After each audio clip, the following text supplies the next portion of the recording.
Colombia, tierra de magia, mística y misterio. Un país donde la fe en lo sobrenatural corre tan profundo como el río Magdalena. Donde entre novenas y rosarios también hay velas negras, muñecos con alfileres y visitas a santeros a medianoche. Y aunque muchos lo nieguen en público, lo cierto es que en Colombia, desde el barrio más humilde hasta los pasillos del poder y la fama, la brujería es una realidad que nadie puede ignorar completamente. Hoy te voy a contar los casos más impactantes, más escalofriantes y más comentados de famosos colombianos que aseguraron haber sido víctimas de trabajos de brujería, amarres o hechizos. Casos que marcaron sus vidas, sus carreras y su salud. Antes de entrar a los casos, necesitamos entender algo importante: en Colombia la brujería no es solo folclore. Es una industria. Según estudios culturales, Colombia cuenta con miles de santeros, brujos, curanderos y espiritistas activos.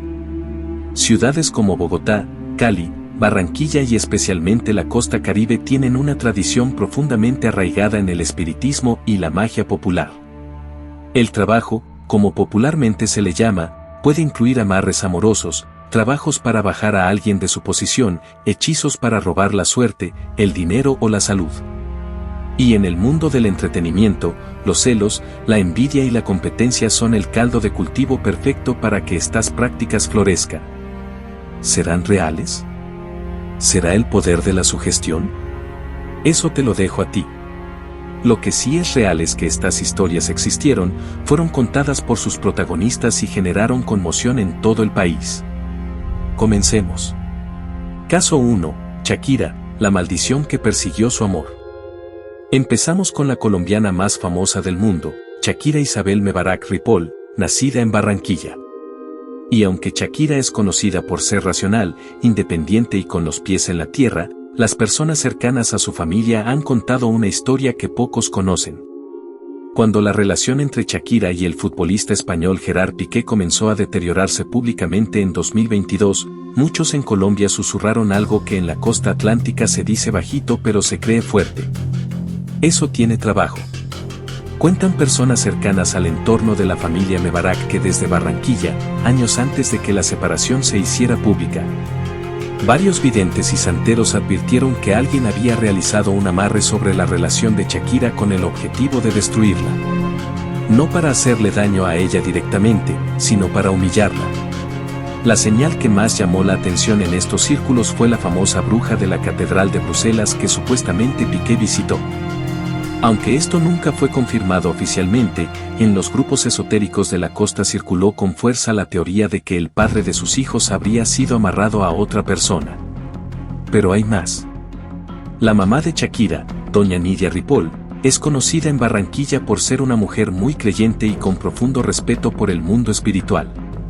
Según personas del círculo íntimo familiar, doña Nidia habría consultado con un reconocido espiritista de la ciudad luego de la separación, buscando entender qué había ocurrido en el plano espiritual. Lo que el espiritista le habría dicho, y esto circuló en medios alternativos colombianos, es que había una sombra pesada sobre la familia desde varios años antes. Y que esa sombra había sido enviada por alguien cercano al entorno de Barcelona. Ahora bien, ¿es esto verificable? No. ¿Es parte de la cultura popular colombiana alrededor de Shakira? Absolutamente sí. Y lo interesante es que cuando salió la canción BZRP Music Sessions número 53, muchos interpretaron sus versos no solo como una respuesta al desamor, sino como una forma de romper el trabajo a través del arte. En Barranquilla dicen que la mejor forma de librarse de una brujería es nombrarla. Y vaya que Shakira la nombró. Caso 2. Carlos Vives y la sombra del éxito robado. Carlos Vives es uno de los artistas colombianos más exitosos y queridos de todos los tiempos. Pero pocos saben que en los inicios de su carrera, él mismo habló sobre experiencias inexplicables que lo hicieron cuestionar si alguien le había hecho algo. En una entrevista con una emisora colombiana a finales de los años 90, Carlos Vives reveló que en el momento en que su carrera musical comenzaba a despegar, especialmente después del fenomenal éxito del álbum Clásicos de la Provincia en 1993, comenzó a padecer una racha de mala suerte inexplicable. Problemas de salud repentinos, conflictos con personas de su entorno que no tenían explicación lógica, contratos que se caían en el último momento y una sensación constante de que algo o alguien lo estaba frenando. Vives mencionó que una persona mayor de su círculo familiar, una mujer de la costa a quien él llamaba con respeto la tía, le dijo que tenía una envidia grande encima y que alguien de su propio entorno artístico le había mandado un trabajo para frenarlo.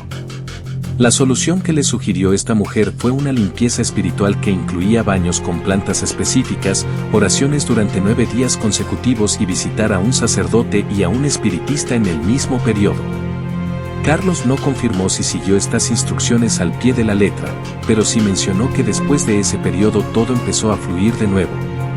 Lo que vino después todos lo conocemos. Carlos Vives se convirtió en un fenómeno mundial, ganó Grammy Latino, y llevó el vallenato al mundo entero. ¿Fue la limpieza espiritual? ¿Fue su talento incuestionable? Lo que sí es cierto es que en la costa colombiana, esta historia se cuenta como un ejemplo de que lo espiritual hay que atenderlo. Caso 3, Amparo Grisales y el amarre que casi la destruye. Si hay una mujer en Colombia que ha sobrevivido a todo, al paso del tiempo, a la industria del entretenimiento, a la envidia y a la crítica, esa es Amparo Grisales. La diva de Colombia ha tenido una carrera de más de 50 años y sigue vigente como si el tiempo no la tocara. Pero Amparo no ha escondido que en su vida ha habido momentos oscuros. Y en más de una ocasión ha hablado abiertamente sobre el mundo espiritual y la envidia en el medio artístico colombiano. En una entrevista que se hizo viral hace algunos años, Amparo Grisales afirmó con total naturalidad: en este medio hay mucha brujería. A mí me han mandado cosas. Lo sé porque lo he sentido y porque personas que saben me lo han dicho. Según ella misma relató, en uno de los momentos más difíciles de su carrera, una época en la que proyectos importantes se caían, relaciones personales se destruían sin razón aparente y su salud comenzaba a dar señales de alarma, una santera de Cali le advirtió que tenía 3 trabajos encima. Todos enviados por personas del medio artístico que sentían envidia de su belleza y su éxito. Lo que describió Amparo como parte de esa época fue aterrador: sueños recurrentes con figuras oscuras, encontrar objetos extraños cerca de su casa, entre ellos, según contó, una muñeca de trapo con alfileres. Y una sensación constante de pesadez y desesperanza que no correspondía con su personalidad naturalmente optimista. El proceso de limpieza que siguió Amparo, según sus propias palabras, fue largo e involucró tanto rituales espirituales como trabajo personal y psicológico.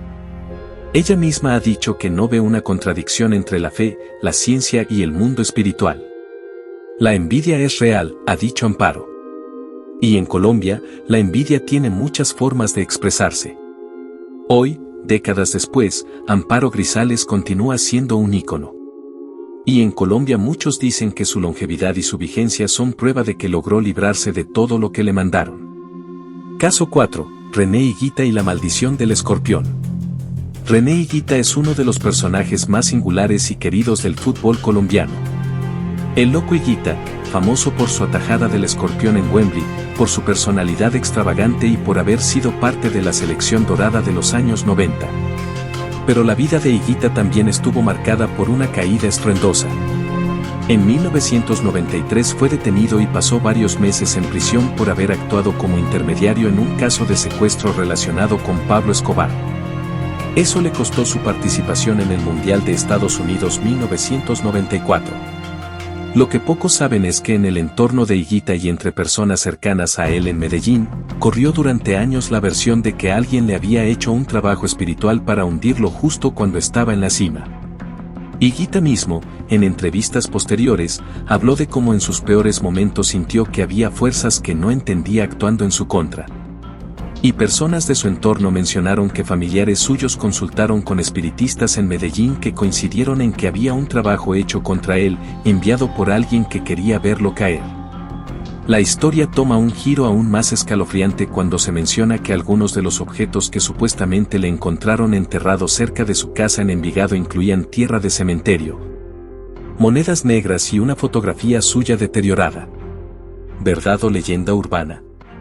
En Medellín, donde la mezcla entre religión popular, cultura paisa y espiritismo es profunda, estas historias se cuentan como reales. Y Higuita, con su carisma inagotable, sobrevivió a todo. Caso 5. Jorge Barón y las envidias del reinado. Jorge Barón es una institución en Colombia. Presentador, empresario del entretenimiento y creador del Festival de la Canción de Viña del Mar en Colombia, o su equivalente nacional, ha sido durante décadas una figura poderosa en el mundo del espectáculo colombiano. Pero el camino de Jorge Barón no ha sido sencillo. Y entre quienes lo conocen bien, hay una historia que se cuenta en voz baja, a mediados de su carrera. Cuando el Festival de la Canción vivía su época de mayor gloria y Barón era prácticamente el rey del entretenimiento televisivo colombiano, comenzó a sufrir una serie de reveses inexplicables. Competidores que aparecían de la nada y le robaban artistas ya contratados, socios que traicionaban su confianza, y problemas de salud que aparecían y desaparecían sin diagnóstico claro. Una persona cercana a su entorno, que prefirió el anonimato, contó en un programa de radio que Barón visitó a una reconocida santera de Bogotá que le dijo que tenía envidias cruzadas. Varios trabajos de diferentes personas enviados al mismo tiempo, lo cual, según la santera, era señal de que su éxito generaba un nivel de amenaza muy alto en quienes lo rodeaban. El proceso de limpieza fue costoso, prolongado y muy reservado. Y aunque Barón nunca habló directamente del tema en público, quienes lo conocen dicen que hubo un cambio visible en él después de ese periodo, más precavido, más selectivo con sus relaciones y más atento al mundo espiritual. Caso 6. Pipe Bueno y el amarre del despecho. Pipe Bueno es uno de los cantantes de música popular más exitosos de Colombia. Y su vida amorosa ha sido tan comentada como su música. Cuando su relación anterior, antes de Luisa Fernanda W., terminó de forma turbulenta, comenzaron a circular rumores en el mundo del entretenimiento colombiano de que la expareja de Pipe había recurrido a recursos espirituales para tratar de recuperarlo o, en su defecto, para hacerle daño. Personas del entorno del cantante contaron que Pipe comenzó a experimentar pesadillas recurrentes, cambios de humor inexplicables y una sensación de que algo invisible lo jalaba hacia atrás justo cuando intentaba avanzar en su vida personal y profesional. Una curandera del eje cafetero que fue consultada por familiares del artista habría confirmado que existía un amarre fuerte sobre él y que mientras no se rompiera, él no podría establecer una relación estable ni encontrar paz. El trabajo de limpieza incluyó, según versiones extraoficiales, baños de agua con flores durante 21 días, oraciones específicas y un retiro espiritual en un lugar apartado. Lo interesante es que poco tiempo después de ese supuesto proceso, Pipe Bueno inició su relación con Luisa Fernanda W., con quien ha formado una familia estable y aparentemente feliz. En Colombia, muchos de sus seguidores lo cuentan como una historia de amor que venció la brujería. Caso 7. Joe Arroyo, el precio de la fama en el Caribe. Joe Arroyo, el legendario Joe, fue uno de los músicos más grandes que ha dado Colombia y América Latina. Pero su vida estuvo marcada por episodios de autodestrucción, adicciones y una salud que lo traicionó repetidamente. En Barranquilla y Cartagena, donde las tradiciones africanas del Caribe se fusionan con el catolicismo popular y el espiritismo, la historia de Joe Arroyo está envuelta en misterio espiritual. Personas que lo conocieron en su época de mayor auge musical cuentan que Joe fue advertido en múltiples ocasiones por espiritistas y santeros de que tenía una sombra sobre el que le robaba la salud y lo empujaba hacia las adicciones. Una sombra que, según estos practicantes, no era solo fruto de sus propias decisiones, sino que había sido enviada por alguien que quería controlar su talento o hacerle daño. La tradición afrocaribeña en Colombia tiene una visión particular sobre las adicciones, en muchos casos. El consumo excesivo de alcohol o sustancias es visto como una señal de que los muertos o espíritus negativos están comiéndole la luz a una persona. En el caso de Joe, varios babalagos y espiritistas de la costa que lo atendieron a lo largo de los años coincidieron en que había entidades negativas adheridas a él desde joven. Algunos lo relacionaron con contratos espirituales no cumplidos, otros simplemente con la envidia descomunal que genera ser el músico más talentoso de su generación. Joe Arroyo falleció en 2011. Pero su música sigue viva, y en Barranquilla su historia espiritual forma parte del folclore de la ciudad. Muchos dicen que si Joe hubiera podido liberarse de esas cargas espirituales, habría vivido mucho más y su genialidad habría sido aún mayor. Caso 8. Nairo Quintana, un ciclista maldito? Este caso es más reciente y más polémico. Nairo Quintana es sin duda el ciclista colombiano más importante de la historia reciente. Ganador del Giro de Italia, la Vuelta a España, segundo en el Tour de Francia. Pero su carrera terminó de una forma que dejó a toda Colombia con la boca abierta. Fue descalificado del Tour de Francia 2022 por el uso de tramadol, un analgésico, y perdió todos sus resultados de esa edición. Una decisión deportiva que a muchos colombianos les pareció injusta y que generó una ola de solidaridad nacional. Y en Colombia, cuando algo injusto le ocurre a alguien querido, la pregunta inevitable aparece: ¿le hicieron algo?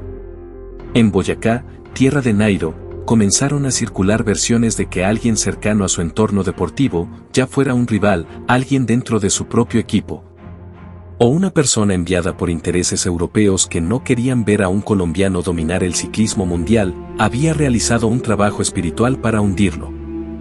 Las señales que citaban quienes apoyaban esta teoría eran las caídas inexplicables que Nairo sufrió en su carrera, los momentos en que iba líder y algo salía mal de forma incomprensible. Y finalmente la descalificación basada en una sustancia que, según Nairo, usaba para el dolor como cualquier otro ciclista. Un espiritista de Tunja que fue entrevistado por un podcast colombiano popular dijo que Nairo tenía una cruz espiritual sobre el que le impedía llevarse la gloria máxima cuando más cerca estaba de ella. Una especie de bloqueo que se activaba en los momentos clave. ¿Es esto real? Lo que sí es real es que Colombia entera sintió que a Nairo lo frenaron. Y en un país donde lo espiritual y lo terrenal van de la mano, muchos encontraron en el mundo esotérico una explicación para lo inexplicable. Caso 9. Gracie Rendón, la cantante confesó que al inicio de su carrera sintió síntomas extraños, depresión, rechazo a lo que amaba, y que, tras consultar a un especialista, le confirmaron que personas de su pasado le estaban haciendo brujería. Caso 10. Jason Jiménez. El cantante de música popular ha relatado en varias entrevistas que una mujer le advirtió que querían acabar con su vida mediante trabajos de brujería y que se refugió en su fe para superarlo. Caso 11. La Segura, Natalia Segura. La influencer ha sido de las más vocales, afirmando que sabe exactamente quién intentó hacerle daño con santería y magia negra para afectar su salud y su carrera. Caso 12. Marcela Reyes. La DJ denunció que, tras el nacimiento de su hijo, vivió episodios donde vomitaba cosas raras y que descubrió que una supuesta amiga estaba detrás de un ritual en su contra. Después de estas historias solo podemos preguntarnos si existe la brujería, ¿pueden los rituales, los trabajos y los hechizos afectar la vida de una persona real? La ciencia dirá que no. Pero la cultura colombiana, profundamente espiritual, mezclada entre influencias africanas, indígenas y europeas, tiene una respuesta diferente. Lo que sí es innegable es que la envidia existe. Que cuando alguien sube muy alto, otros quieren verlo caer. Y que en Colombia, esa envidia a veces toma la forma de una vela negra, un muñeco de trapo, o una visita silenciosa a una esquina oscura de la ciudad. Los famosos que hemos mencionado hoy vivieron momentos de quiebre, de caída, de oscuridad. Algunos lo superaron y volvieron más fuertes. Otros quedaron marcados para siempre. Y todos ellos, de una forma u otra, encontraron en el mundo espiritual una explicación o un camino de salida. Lo que cada quien crea sobre la brujería es personal. Pero en Colombia, donde las flores de colores conviven con las velas negras y los rezos del Padre Nuestro con los cantos de los santeros, una cosa es cierta. La magia no pregunta si crees en ella. Ella simplemente actúa. Si te gustó este video, dale like y compártelo con alguien que también crea en estas cosas, o con alguien que no crea, para que empiece a dudar. Suscríbete para más historias de las que nadie habla pero todos comentan. Nos vemos en el próximo video. Los quiero.